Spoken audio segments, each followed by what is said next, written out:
বিসমিল্লাহির রহমানির রহিম। প্রিয় শিক্ষার্থীরা এবং সম্মানিত শ্রোতামণ্ডলী, আসসালামু আলাইকুম। আমি মোহাম্মদ হাবিবুর রহমান চৌধুরী, শিক্ষক বাণিজ্য সিনিয়র ফাজিল আলিয়া মাদ্রাসা বাণিজ্য হবিগঞ্জ। আজ আমি আপনাদের সামনে আমার স্বলিখিত একটি কবিতা আবৃত্তি করছি। কবিতাটির নাম দু জাহানের বাদশাহ। ইসলাম ধর্ম অনুসারে আমাদের প্রিয় নবী হযরত মুহাম্মদ সাল্লাল্লাহু আলাইহি ওয়াসাল্লাম হলেন দু জাহানের বাদশাহ। তিনি যেমন দুনিয়ার বাদশাহ তেমনি আখিরাতেরও বাদশাহ। তিনি ইসলাম ধর্মের প্রবর্তক। তিনি বিশ্বজাহানের নবী। হযরত জিবরাইল ইসলামের মারফত তার উপর মহাগ্রন্থ কোরআন অবতীর্ণ হয়েছিল। কোরআনের প্রথম বাণী পবিত্র হেরা গুহায় নাজিল হয়েছিল। কোরআনের প্রথম বাণীটি হল, পাঠ করুন আপনার প্রভুর নামে যিনি সৃষ্টি করেছেন। হযরত মুহাম্মদ সাল্লাল্লাহু আলাইহি ওয়াসাল্লাম নবুয়ত প্রাপ্ত হন 40 বছর বয়সে।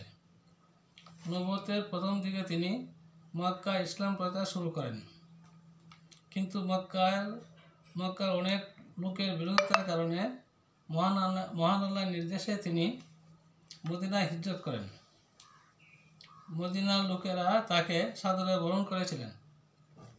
3 ধর্মের লোকদের নিয়ে তিনি মদিনা রাষ্ট্র প্রতিষ্ঠা করেছিলেন।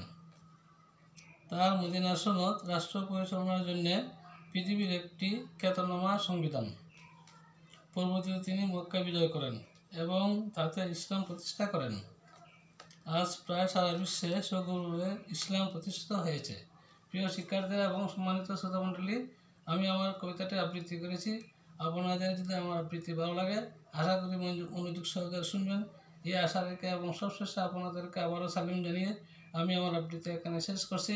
আসসালামু আলাইকুম ওয়া রাহমাতুল্লাহি ওয়া বারাকাতুহু।